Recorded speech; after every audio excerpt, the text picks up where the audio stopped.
Imagine television in America without MASH. That's almost impossible. The real reason why these actors left MASH isn't just a story of people leaving a show. It's about why some of the most loved characters in TV history disappeared.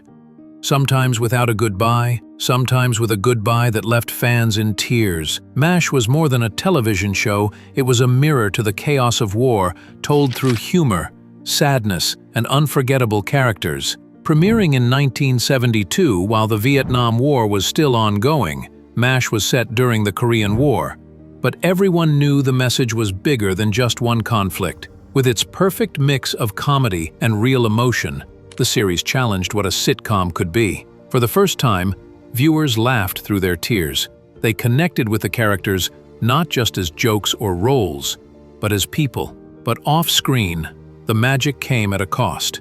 Personal struggles, creative tension, and professional dreams pulled many of the actors away from the show, and each departure left a mark not just on the story, but on the hearts of fans. Before the series, before the movie, there was a book. In 1968, Dr. H. Richard Hornberger, using the pen name Richard Hooker, wrote a novel called MASH, a novel about 3 Army doctors. It was based on his real experiences as a surgeon in a mobile Army surgical hospital during the Korean War. The book was dark, funny, and brutally honest. It revealed the bizarre world of wartime medicine, where doctors worked under pressure, made jokes to survive, and dealt with the constant horror of death. Hollywood noticed. In 1970, director Robert Altman turned the book into a film. It starred Donald Sutherland and Elliot Gould as 2 sarcastic, brilliant surgeons who used humor to cope with the horrors of war.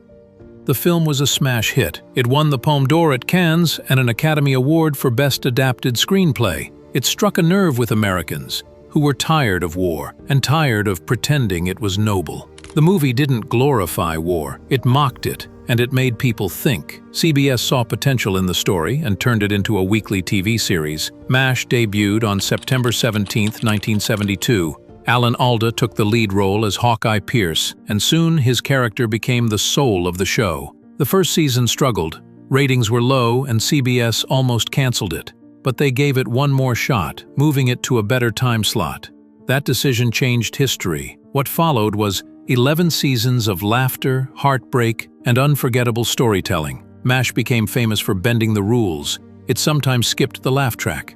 It included real war footage. It wasn't afraid to be quiet, serious, and even tragic. Alan Alda didn't just act. He wrote, directed, and shaped the show's tone. But while Alda's influence helped push the show into new territory, it also created friction. Some actors felt overshadowed. Others wanted something different.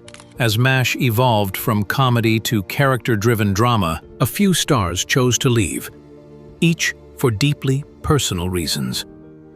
McLean Stevenson played Lieutenant Colonel Henry Blake, the kind but slightly clueless commanding officer of the 407 7th. Fans loved him. He brought warmth and humor to the role. He wasn't the best leader, but he had heart. He wasn't a hero, but he tried to do the right thing. That made him human. But behind the scenes, Stevenson wasn't happy. As Alan Alda became more involved in the creative side, Stevenson's role felt smaller.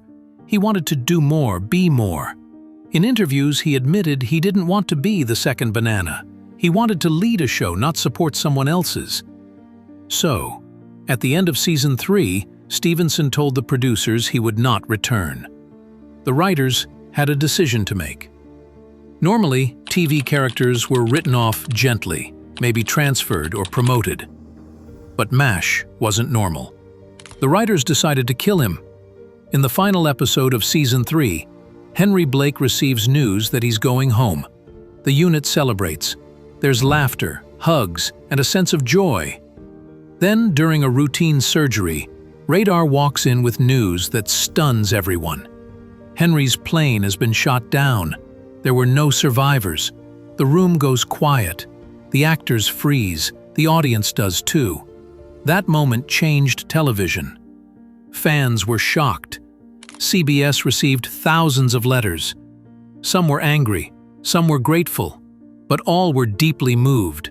It was the first time in sitcom history that a beloved character was killed off so suddenly and without warning.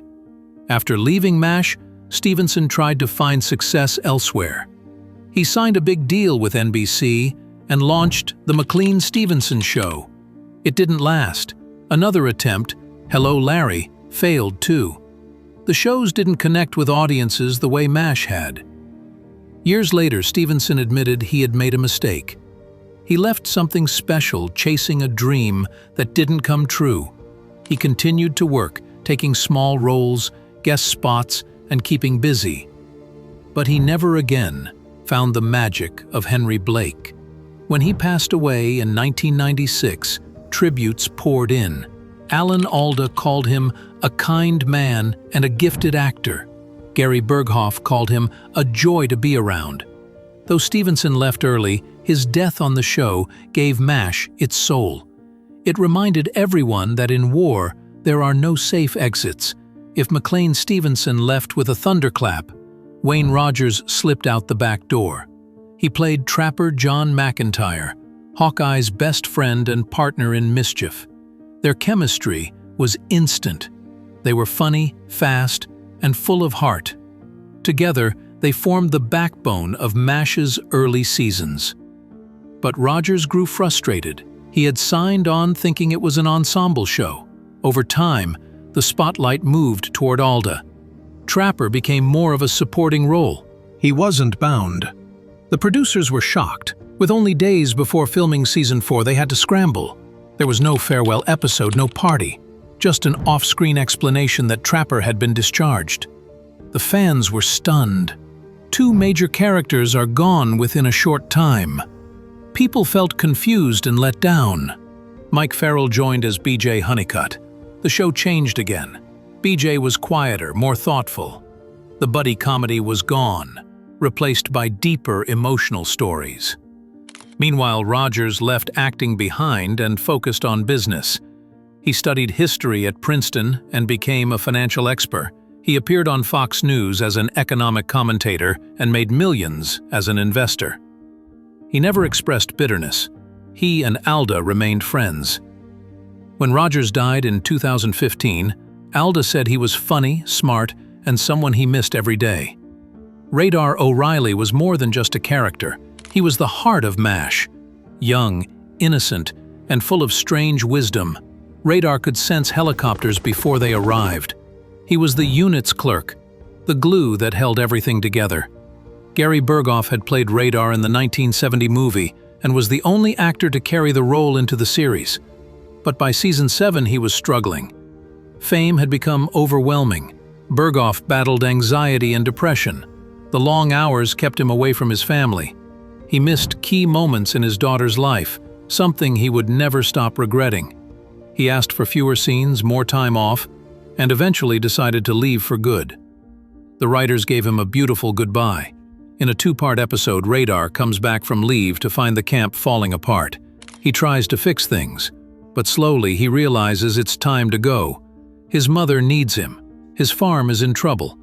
And maybe, just maybe, he's ready to grow up. In the final scene, he walks away from the camp, leaving his teddy bear behind on Hawkeye's bed. It was one of the most emotional moments in the entire series.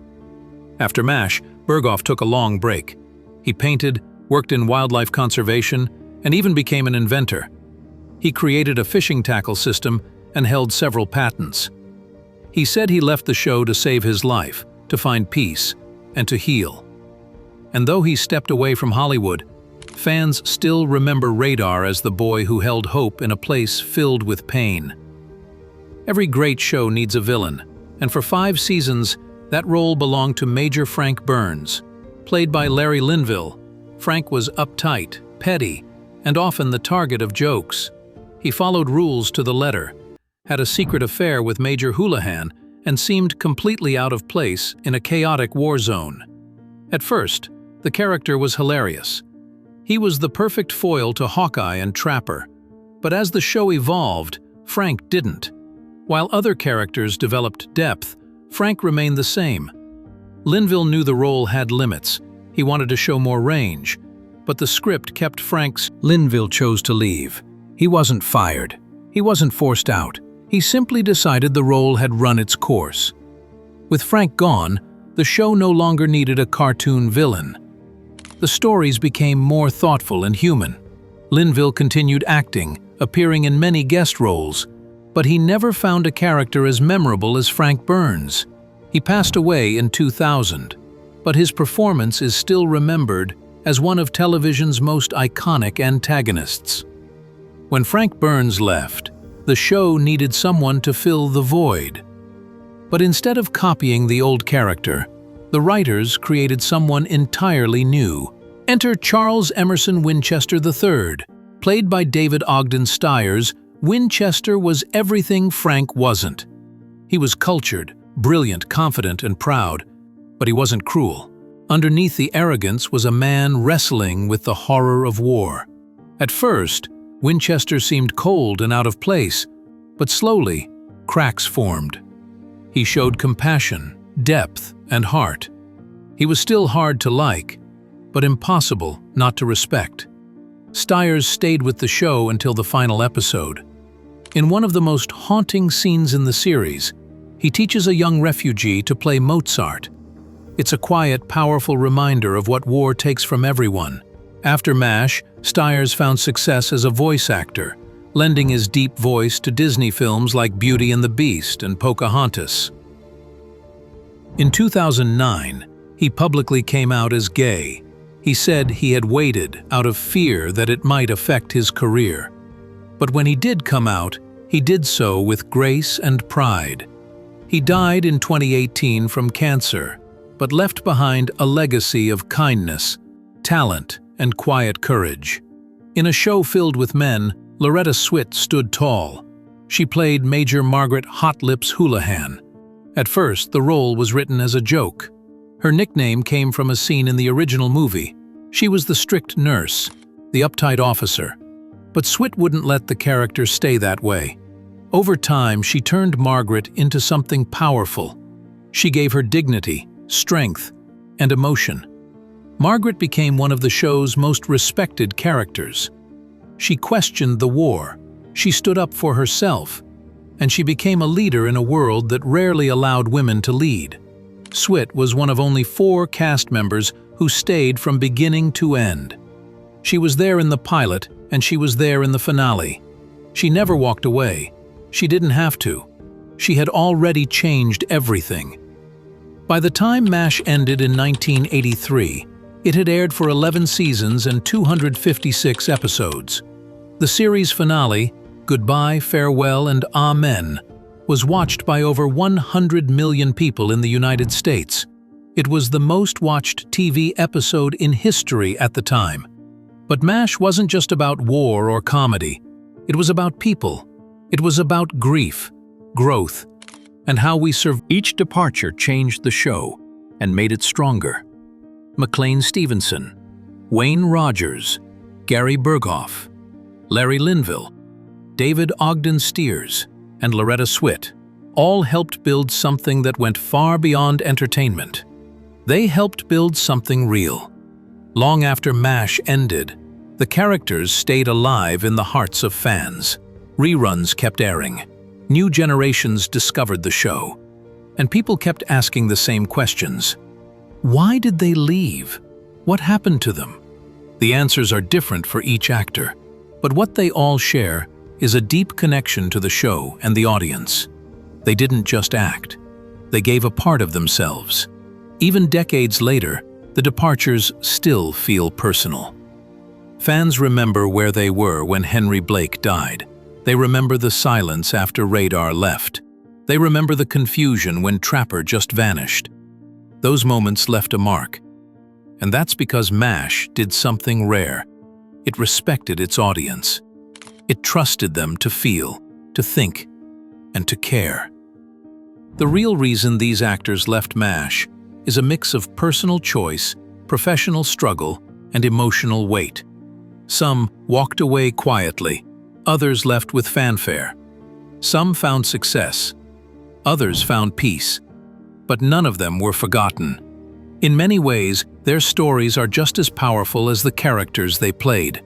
They remind us that behind every great show are real people with real lives. And sometimes, even when the spotlight shines bright, walking away is the hardest and most human thing to do. As fans, we didn't just watch MASH. We lived it. We cried with it. We laughed with it. And when those actors walked away, we felt like a piece of ourselves went with them. But they also left something behind. Stories, moments, and memories that still mean something today. And that's the real reason they'll never truly be gone.